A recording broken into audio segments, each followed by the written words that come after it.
जो परम प्रधान के छाए हुए स्थान में बैठा रहे वो स्वशक्तिमान की छाया में ठिकाना पाएगा। मैं यहोवा के विषय कहूँगा, वो मेरा शरण स्थान और गढ़ है, वो मेरा परमेश्वर है, मैं उस पर भरोसा रखूँगा। वो तुझे बहेलिए के जाल से और महामारी से बचाएगा। वह तुझे अपने पंखों की आड़ में ले लेगा और तू उसके परों के नीचे शरण पाएगा। उसकी सच्चाई तेरे लिए ढाल और झिलम ठहरेगी। तू न रात के भय से डरेगा और ना उस तीर से जो दिन को उड़ता है। आइए हम प्रार्थना में अपने स्वरों को झुकाएं। हमारे दयालु पिता, धन्यवाद करते हैं कि आप सामर्थी परमेश्वर हैं, सृष्टि के अधिकारी हैं, सब कुछ आपने बनाया है। हम धन्यवाद करते हैं प्रभु कि सारी सृष्टि के ऊपर आपका अधिकार है। हम धन्यवाद करते हैं कि आपने हमें जीवन दिया और इस जीवन की हर आशीष हमें आपसे मिली है। हम धन्यवाद करते हैं आपके सामर्थी प्रेम के लिए जो हमारे गुनाहों को क्षमा करता है, क्योंकि प्रभु हमारे गुनाहों की सज़ा आपने अपने ऊपर ली। आपके सताए जाने से, आपके मार खाने से हमें चंगाई मिली। धन्यवाद करते हैं कलवरी से बहते हुए लहू की धारा के लिए जो हमारे गुनाहों को धोती है। धन्यवाद करते हैं प्रभु कि आपने हमें ये मौका दिया कि एक बार फिर आपके भवन में इकट्ठा होके आपकी हब्दो सिताइश कर सकें, आपकी स्तुति और आराधना करें, आपके वचन को पढ़ें, उस पर मनन करें और वो आशीषें जो आपने हमें दी हैं हम प्रार्थना के साथ अपना धन्यवाद आपके चरणों पर रख सकें। हम प्रार्थना करते हैं प्रभु कि आज की सुबह आपका पवित्र आत्मा आपके भवन में जुम्बिश करे और हम में से हर एक जन उस पवित्र सामत से भरे और आपकी हम्द तारीफ़ करे प्रभु, आपकी स्तुति और महिमा करे। हम प्रार्थना करते हैं कि जब तक हमारे सर आपकी हजूरी में झुके हैं कोई शैतानी सोच, शैतानी बात हमारा ध्यान न भटकाए, वरन हम में से हर एक शुद्ध मन और पवित्रता के साथ आपकी स्तुति करें, आराधना करें और अपने हृदय का सच्चा धन्यवाद हम आपको दे सकें। यह हमारा विश्वास है प्रभु कि आपके घर में आप उपस्थित हैं और आज की आराधना, ये समय हम में से हर एक के लिए सुंदर आशीषों का समय हो। सारी महिमा, सारा आदर हम आपको देते हैं और उस विनती को हमारे उद्धारकर्ता प्रभु यीशु मसीह के सामर्थी नाम में होकर मांगते हैं। सुने और ग्रहण करें, आमीन। प्यारे अजीजों, आज की आराधना में आप सबका एक बार फिर से मैं स्वागत करता हूं और आज का जो हमारा रविवार है वो 18th संडे आफ्टर पेंटिकोस्ट का दिन है।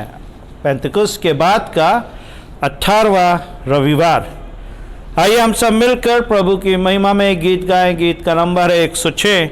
प्रभु का दर्शन पाके भाई लग जा सेवा में।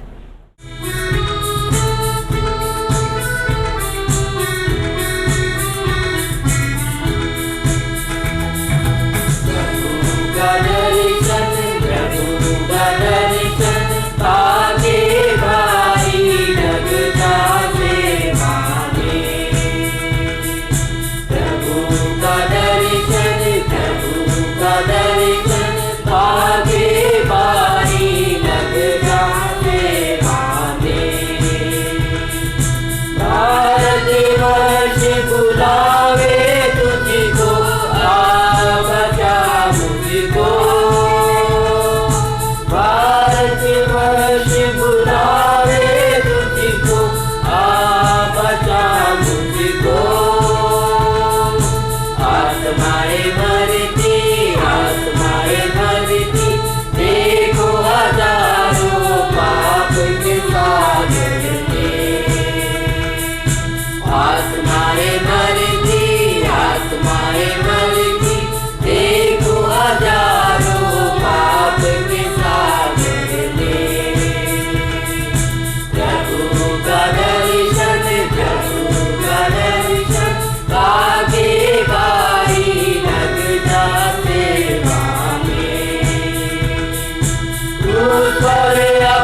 सुसमाचार के पाठ के लिए मेरे साथ निकालिए मुकद्दस मत्ती की इंजील, उसका 18वां अध्याय, उसके पद 6 से लेके पद 12 तक।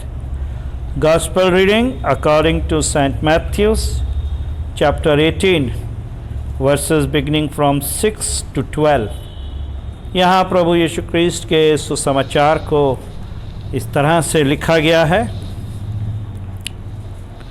पर जो कोई इन छोटों में से जो मुझ पर विश्वास करते हैं एक को ठोकर खिलाए, उसके लिए भला होता कि बड़ी चक्की का पाट उसके गले में लटकाया जाता और वह गहरे समुद्र में डुबाया जाता। ठोकरों के कारण संसार पर हाय, ठोकरों का लगना अवश्य है, पर हाय उस मनुष्य पर जिसके द्वारा ठोकर लगती है। यदि तेरा हाथ या तेरा पाँव तुझे ठोकर खिलाए तो उसे काट कर फेंक दे। टुंडा या लंगड़ा होकर जीवन में प्रवेश करना तेरे लिए इससे भला है कि दो हाथ या 2 पाँव रहते हुए तू अनंत आग में डाला जाए। यदि तेरी आँख तुझे ठोकर खिलाए तो उसे निकाल कर फेंक दे। काना होकर जीवन में प्रवेश करना तेरे लिए इससे भला है कि 2 आँख रहते हुए तू नरक की आग में डाला जाए। देखो, तुम इन छोटों में से किसी को तुच्छ न जानना, क्योंकि मैं तुमसे कहता हूँ कि स्वर्ग में उनके दूत मेरे स्वर्गीय पिता का मुँह सदा देखते हैं। क्योंकि मनुष्य का पुत्र खोए हुओं को बचाने आया है। तुम क्या सोचते हो, यदि किसी मनुष्य की 100 भेड़ें हों और उनमें से एक भटक जाए तो क्या वो 99 को छोड़कर और पहाड़ों पर जाकर उस भटकी हुई को ना ढूंढेगा। ये प्रभु यीशु क्रिस्ट का सुसमाचार है। प्रभु यीशु क्रिस्ट की स्तुति हो, आमीन। प्यारे अजीज़ों, प्रभु के घर में आज की इस आराधना में एक बार फिर मैं आप सबका स्वागत करता हूँ। हमारी कलीसिया में कुछ लोग बीमार हैं। अपनी व्यक्तिगत प्रार्थना में आप याद रखें उन्हें, उनके लिए प्रार्थना करें। आप प्रार्थना करें मिस्टर मॉरिस डैनियल के लिए, मिस्टर डेविस, मिस्टर चिस्टी, ये बुज़ुर्ग हैं, मिस्टर प्रेम गिल, और प्रभु इनकी बुज़ुर्गी में इन्हें तंदुरुस्ती दे। अपनी प्रार्थना में इन्हें याद रखें। आप प्रार्थना करें मिसेस ट्रीसा के लिए, मिसेस निशा मैसी के लिए। आप प्रार्थना करें मिस्टर सतीश कुमार के लिए कि ये ऑपरेशन के बाद बेड रेस्ट पे हैं और प्रभु इन्हें जल्द से जल्द हील करे। आप प्रार्थना करें मिस्टर इमानुएल के दोनों छोटे बच्चों के लिए जो पिछले दिनों में बीमार थे और अभी छोटे हैं। प्रभु उन बच्चों को छुए, उन्हें चंगाई दे। मिसेस बिमला जोयल भी अस्वस्थ हैं, उनके लिए भी आप प्रार्थना करें। आइए हम प्रार्थना में अपने सरों को झुकाएं। प्रभु जी, हम धन्यवाद करते हैं, आप अनुग्रहकारी परमेश्वर हैं और आपने हमें जीवन दिया है। इस जीवन की हर आशीष हमें आपसे मिलती है। प्रभु, हम धन्यवाद करते हैं कि आपने प्रभु हमें भला चंगा रखा है और ये हमारा विश्वास है कि आपका सामर्थी हाथ हमें चंगाई देता है। हम प्रार्थना करते हैं प्रभु, जितने भी लोगों के हमने नाम लिए हैं या जिन्हें हम जानते हैं या नहीं जानते, अगर किसी भी तरह से वह अस्वस्थ हैं, कमज़ोर हैं, अपने शिफा भरे हाथ को बढ़ाकर आप उन्हें छुएं। क्योंकि हमारा ऐसा विश्वास है प्रभु कि संसार में हम दवा और इलाज ले सकते हैं, लेकिन जब तक आपका अनुग्रहकारी हाथ, आपका लहू भरा हाथ हमें ना छुए, हम चंगे नहीं होते। प्रार्थना करते हैं प्रभु कि अपने उसी लहू भरे हाथ को बढ़ाकर इन्हें छुएं। इनकी दुर्बलता, इनकी कमज़ोरी आपके सामर्थी नाम में चली जाए।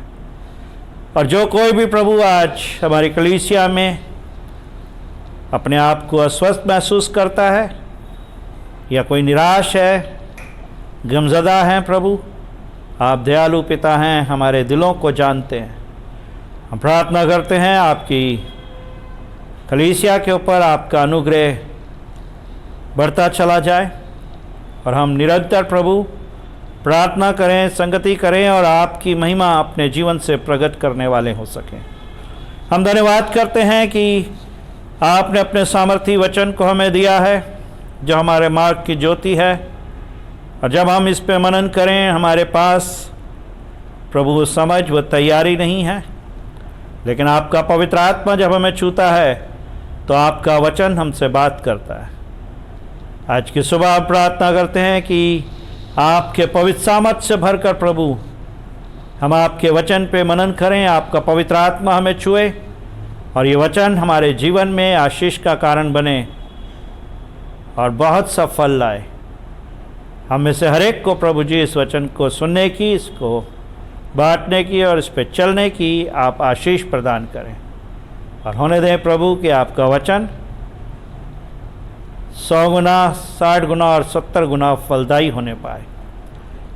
इसी विश्वास के तहत प्रभु कि आप हमारे बीच हैं, हम सारी महिमा और सारा आदर आपको देते हैं और इस विनती को हमारे उद्धारकर्ता प्रभु यीशु मसीह के सामर्थी नाम में मांगते हैं। सुने और ग्रहण करें, आमीन। प्यारे अजीजों, आज के वचन को जो हमने सुसमाचार से पढ़ा है आपने उसे ध्यान से सुना होगा, और आज की जो हमारी बिब्लिकल थीम है वो है यद्यपि हमें परीक्षा का सामना करना पड़ता है तथापि ये परमेश्वर की इच्छा है कि सब प्राणी बचाए जाएं। परमेश्वर की ये इच्छा है कि सब लोग बचाए जाएं। जब हम प्रभु यीशु मसीह के जीवन के ऊपर बात करते हैं, उनकी मिनिस्ट्री के ऊपर बात करते हैं, और वो हमें बताया गया है गॉस्पेल के अंदर मत्ती, मरकुस, लूका और यूहन्ना की इंजील में कि प्रभु यीशु मसीह की मिनिस्ट्री किस तरीके से रही। और हम जब एक प्रभु यीशु मसीह की मिनिस्ट्री के एक उस पार्ट को देखते हैं जहां उन्होंने लोगों को आशीष दी,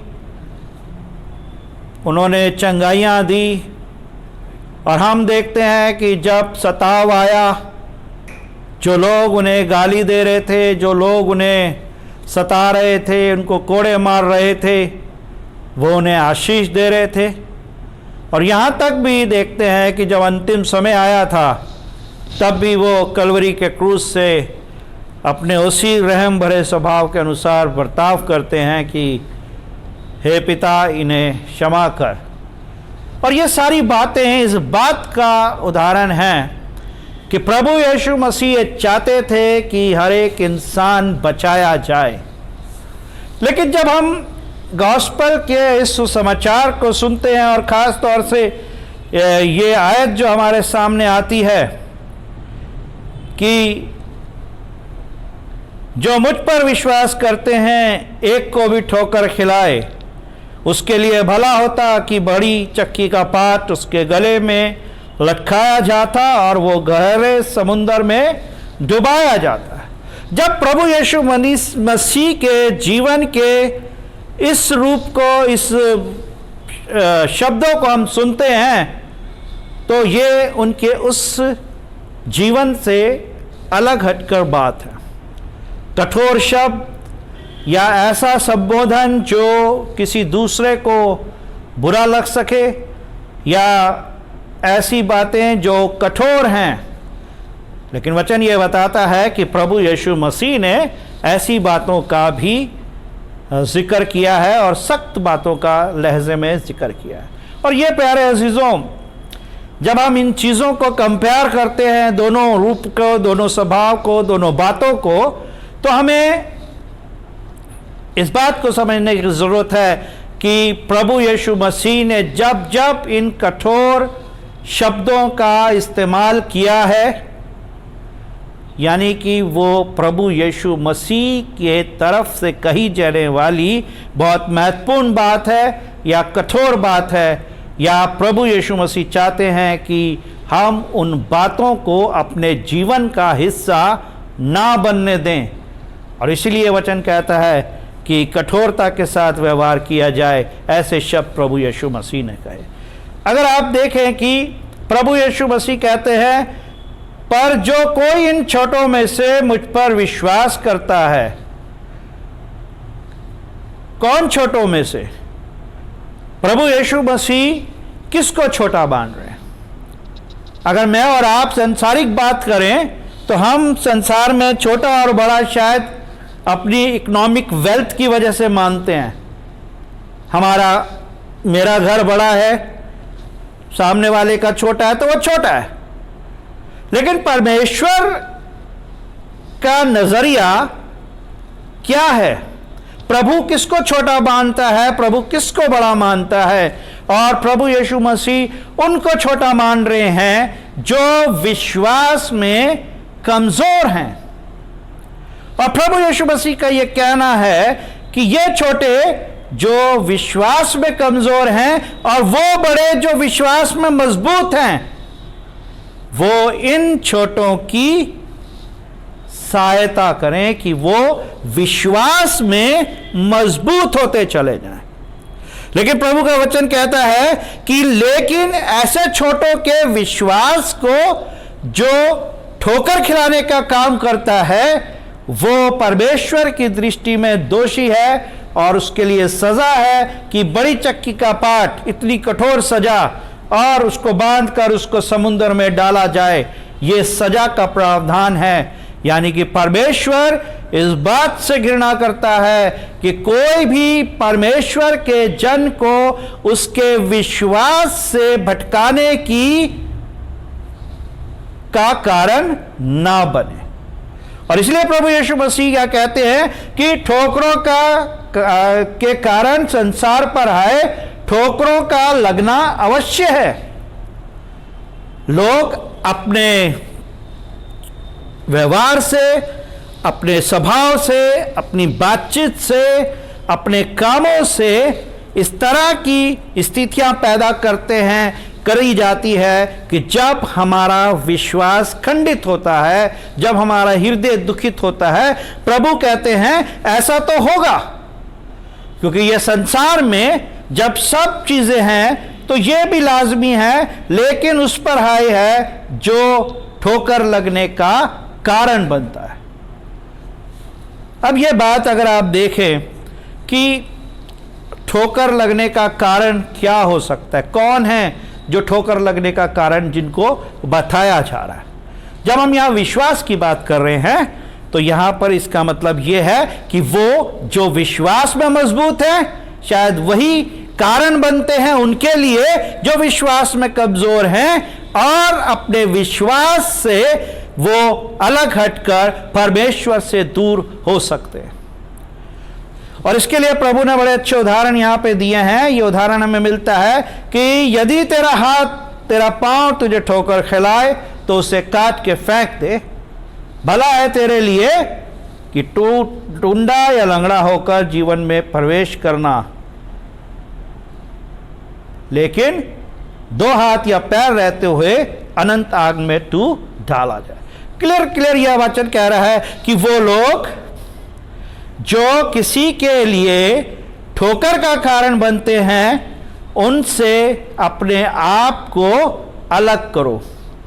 अगर आप देखें एक संसारिक चीज़ों में हम देखते हैं कि जहाँ विश्वास की बात करते हैं, अगर हम संसार की बात करें कि ऐसे लोग जिनके व्यवहार या चाल चलन या बोलचाल या जिनका जीवन गलत है, परमेश्वर हमसे कहता है कि ऐसे लोगों से हमें अपने आप को जो है बचाने की ज़रूरत है। अब यहाँ पे वचन कहता है कि यदि तेरी आंख तुझे ठोकर खिलाए तो उसे निकाल कर फेंक दे। काना होकर जीवन में प्रवेश करना तेरे लिए भला है कि तू दो आंख रहते हुए नरक की आग में डाला जाए। कहीं ना कहीं ज़रूरत है हमें अपने जीवन के ऊपर प्रकाश डालने की कि क्या मैं किसी के लिए ऐसा जीवन का एग्जाम्पल तो नहीं रख रहा कि मेरे किसी काम या व्यवहार या किसी आचरण से कोई विश्वास से भटक रहा है, कोई अपने जीवन की अच्छी बातों से भटक रहा है या अपने मार्ग से भटक रहा है।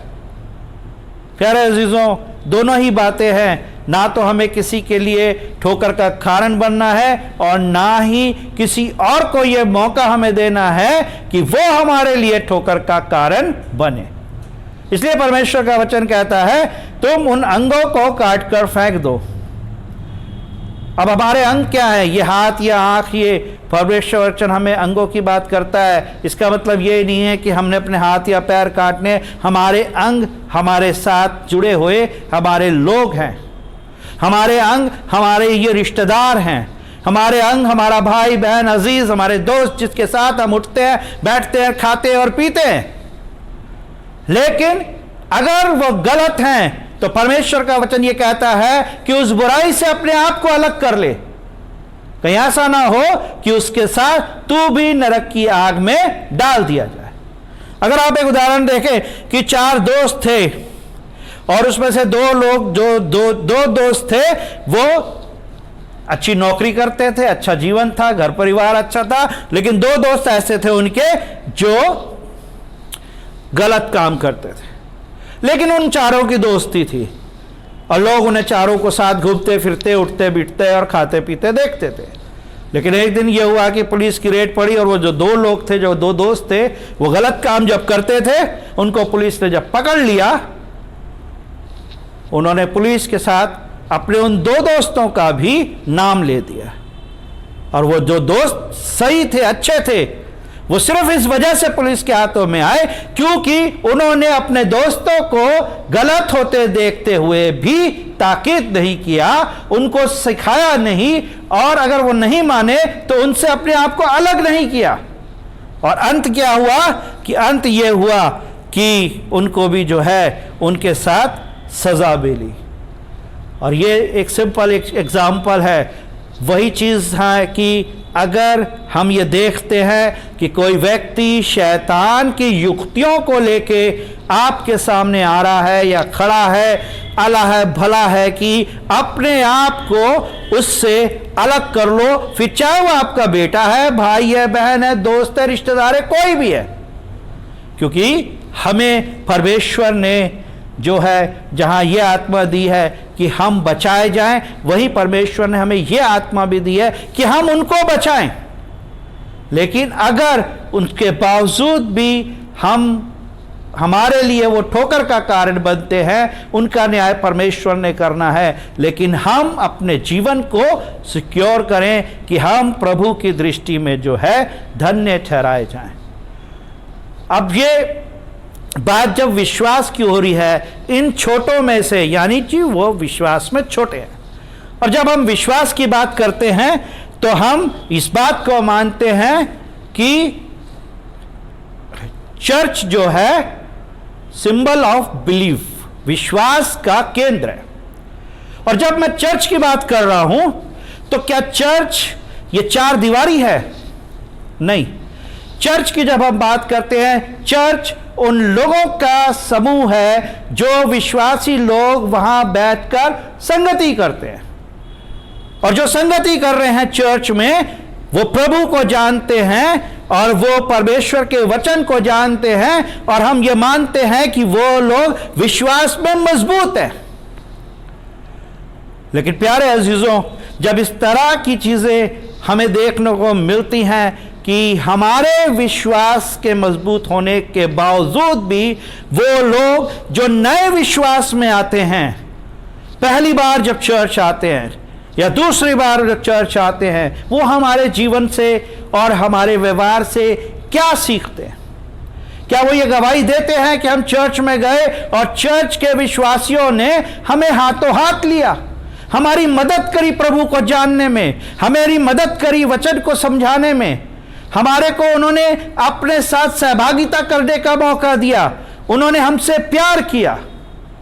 अगर ऐसी गवाही है तो इसका मतलब यह है कि हमने उन छोटे विश्वासियों को जिन्हें प्रभु ने चुना था, हमने प्रभु की जिम्मेदारी को पूरा किया। लेकिन अगर वो गवाही ये होती है कि हम चर्च जा रहे हैं, 6 महीने से जा रहे हैं, हमसे कोई बात नहीं कर रहा, इसका मतलब हम जो विश्वास के मजबूत लोग हैं उन छोटे विश्वासियों के लिए ठोकर का कारण बन रहे हैं। और प्रभु हमारे लिए इस कठोर संवाद को कह रहा है चर्च की जिम्मेदारी है कि वो उन विश्वासियों को संभाले जो नए विश्वास में आके प्रभु यीशु मसीह को जानते हैं, क्योंकि प्रभु उनसे भी प्यार करता है। प्रभु उनसे प्यार करता है, प्रभु उन्हें अपनी संतान बनाना चाहता है। इसलिए यहां आगे प्रभु कहते हैं, देखो तुम इन छोटों में से किसी को तुच्छ ना जानना, किसी को तुच्छ ना जानना। लेकिन मैं और आप जो बैप्टाइज हैं, मैं और आप जो कंफर्म हैं, हम कहते हैं ये तो नया विश्वासी है, इसको प्रभु के बारे में कुछ नहीं पता। प्यारे अजीजों, हमारा जीवन, हमारा विश्वास, हमारा काम दूसरों के लिए इस बात का उदाहरण होना चाहिए कि जो कमज़ोर है वो मजबूती पाए, जो विश्वास में कमज़ोर है, जब वो चर्च में आता है, वो उस विश्वास में मजबूत होते हुए प्रभु यीशु मसीह का बेटा और बेटी बने। क्योंकि मैं तुमसे कहता हूं कि स्वर्ग में उनके दूत मेरे स्वर्गीय पिता का मुंह सदा देखते हैं। यानी कि जिन्हें प्रभु यीशु मसीह ने चुन लिया, जिन्होंने प्रभु यीशु मसीह को जाना, प्रभु यीशु मसीह स्वर्गदूतों के रूप में उनकी पैरवी कर रहा है। प्रभु उन्हें संभाल रहा है और यह जिम्मेदारी प्रभु ने चर्च को दी और चर्च के बाद एक मसीह को दी। यानी कि हमारी जिम्मेदारी है कि हम प्रभु यीशु मसीह के ऊपर विश्वास रखने वालों की हिफाजत करें, उनको संभालें, उनकी सहायता करें, क्योंकि प्रभु सबसे प्रेम करता है। और प्रभु का वचन कहता है, क्योंकि मनुष्य का पुत्र खोए हुओं को बचाने आया है, खोए हुओं को बचाने आया। और आगे प्रभु का वचन कहता है कि यदि किसी की 100 भेड़ें हों, उनमें से एक भटक जाए तो क्या 99 को छोड़कर और पहाड़ों पर जाकर उस भटकी हुई को ना ढूंढेगा? किन को छोड़कर? 99 को छोड़कर वो एक के पीछे जाता है कि वो उन्हें ढूंढ कर लाए। अब ये 99 कौन है? 99 में मैं और आप आते हैं, हर विश्वासी आता है, चर्च आता है, और वो एक वो है जो प्रभु यीशु मसीह पे विश्वास करके बड़ी ही शिद्दत के साथ, बड़े ही विश्वास के साथ चर्च में आता है कि चर्च उसको संभालेगा, चर्च उसकी सहायता करेगा, चर्च उसको मदद करेगा कि वो और विश्वास में बढ़े और एक दिन इस छोटे विश्वासी में से निकलकर बड़ा विश्वासी बने और गवाही दे कि प्रभु यीशु मसीह ने उसे ढूंढा, इस बड़ी भीड़ से ढूंढ के निकाल के लाया और उसको अपनी संतान होने का अधिकार दिया। प्यारे अजीजों, प्रभु यीशु मसीह चाहते हैं कि हर एक इंसान जो प्रभु पे विश्वास लाता है वो बचाया जाए, लेकिन इसमें एक मसीह का जो किरदार है वो बहुत बड़ा है, बहुत अहम है। हमारी जिम्मेदारी बहुत बड़ी है और हमारी जिम्मेदारी ये है कि हम कलीसियाई रूप में, चर्च के रूप में ऐसी चीज़ों को अपने जीवन में अडॉप्ट करें, ध्यान रखें, जिससे बहुत से लोग प्रभु के गले में आकर शामिल हों और जीवते परमेश्वर का गुणगान करें। और इसलिए आज थीम है कि परीक्षा का सामना करना पड़ता है, सबको परीक्षाओं का सामना करना पड़ता है, ठोकरों का सामना हम में से हर एक को करना पड़ता है। लेकिन परमेश्वर का वचन कहता है कि प्रभु चाहते हैं कि हर एक व्यक्ति बचाया जाए, हर एक व्यक्ति अनंत जीवन पाए, हर एक व्यक्ति परमेश्वर की महिमा और स्तुति करते हुए गवाही दे कि जीवता परमेश्वर उनका परमेश्वर है। और अगर कहीं हम अपने इस जिम्मेदारी से, चाहे वो एक मसीह के रूप में है, चाहे एक मसीह परिवार के रूप में है, हम चाहे एक मसीह कलीसिया के रूप में हैं, अगर हम कहीं ना कहीं इन जिम्मेदारियों से जो प्रभु ने हमें दी है चूकते हैं, तब परमेश्वर का वचन हमसे कठोर शब्दों में बात करता है। परमेश्वर का वचन हमें इस बात को याद दिलाना चाहता है कि एक मसीह की नैतिक जिम्मेदारी क्या है, और वो जिम्मेदारी है कि हमें ना सिर्फ अपने विश्वास को मजबूती से संभालना है, वरन उनके लिए भी प्रार्थना करनी है, उनको भी संभालना है जो विश्वास में कमज़ोर हैं। प्यारे अजीज़ों, ठोकरों का लगना लाजमी है। धन्य है वे जो उन ठोकरों से सबक लेते हैं और प्रभु यीशु मसीह के लिए काम करते हैं और प्रभु यीशु मसीह को अपने जीवन में व्यक्तिगत तौर पे ग्रहण करते हैं। प्यारे अजीज़ों, प्रभु की ये इच्छा है हर एक जन बचाया जाए, हर एक जन उद्धार पाए। ये नए विश्वासी पुराने विश्वासी नहीं, परमेश्वर के लिए हर एक जन परमेश्वर का बेटा और बेटी है। और प्रभु की इच्छा है कि जो इन छोटे में से छोटे की सहायता करता है, मदद करता है, वही मेरे लिए मेरा बेटा और बेटी है। प्रभु आप सबको, मुझको इन वचनों से आशीष दे। आमीन। आइए हम प्रार्थना में अपने स्वरों को झुकाएं। प्रभु जी, हम धन्यवाद करते हैं आपका सामर्थी वचन जो आज फिर से हमें इस बात के लिए ताकीद करता है कि एक मसीह होने के नाते, एक विश्वासी होने के नाते हमारा क्या कर्तव्य है। और आप चाहते हैं प्रभु कि हर एक विश्वासी, छोटे से छोटा व्यक्ति जो विश्वास में अभी कमज़ोर है, वो विश्वास में मजबूत हो। और प्रभु जी, ये जिम्मेदारी आपने हमें दी है कि हम ऐसे लोगों की मदद करें, परमेश्वर के वचन से उन्हें मजबूत बनाएं, उन्हें प्रार्थना करना सिखाएं, उनको प्रभु पे ईमान लाने की आशीषों के बारे में बताएं, ताकि हर एक भेड़ जो परमेश्वर की है, जो प्रभु पे विश्वास रखता है, वो बचाया जाए। क्योंकि प्रभु आप चाहते हैं कि एक भी भेड़ खोई ना जाए। और प्रभु आप खुद उस खोई हुई भेड़ को ढूंढते हैं। और हमारे को प्रभु आपने ये जिम्मेदारी दी है कि हम भी उन भटके हुए लोगों को, खोए हुए लोगों को वापस लाएं और हमारा जीवन किसी के विश्वास को ठोकर पहुंचाने वाला जीवन ना हो। धन्यवाद करते हैं प्रभु कि आपने हमें अकेला नहीं छोड़ा है। धन्यवाद करते हैं कि आपने हमें इस ज़मीन की हर आशीष दी है। इस पूरे सप्ताह आप हमारी अगुवाई करें, हर बुराई से हमें बचाएं, शैतान की आजमाइशों से बचाएं। धन्यवाद करते हैं प्रभु कि इस बीमारी के बाद आपने हम सब की रक्षा की है। और अब भी जब ये बीमारी है, लेकिन हमारा ये विश्वास है कि आपका लहू हमें जीवन देता है। हम सारी कलीसिया पे, हर एक विश्वासी जन पे आपके लहू को लगाते हैं। और ये विश्वास के साथ प्रभु कि जहाँ आपके लहू में हम ढाके जाते हैं, वहाँ पे कोई भी शैतानी युक्ति, शैतानी बीमारी पहुँच नहीं सकती।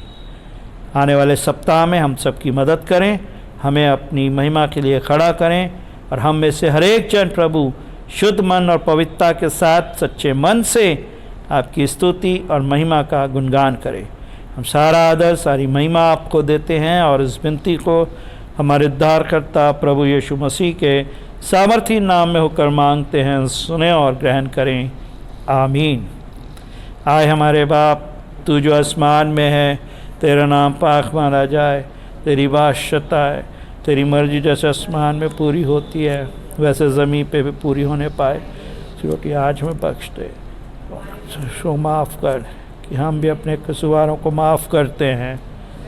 इसमें ना पड़ने दे, क्योंकि बादशाह कुदरत हमेशा तेरे हैं। आमीन। हमारे प्रभु यीशु मसीह का अनुग्रह, परमेश्वर पिता का प्रेम और पवित्र आत्मा की सहभागिता हर बच्चे, हर जवान, हर बुजुर्ग पे और पूरी कलीसिया के ऊपर अब से लेकर हमेशा तक होती रहे। आमीन। आप सबको प्रभु के मधुर नाम में जय मसीह की।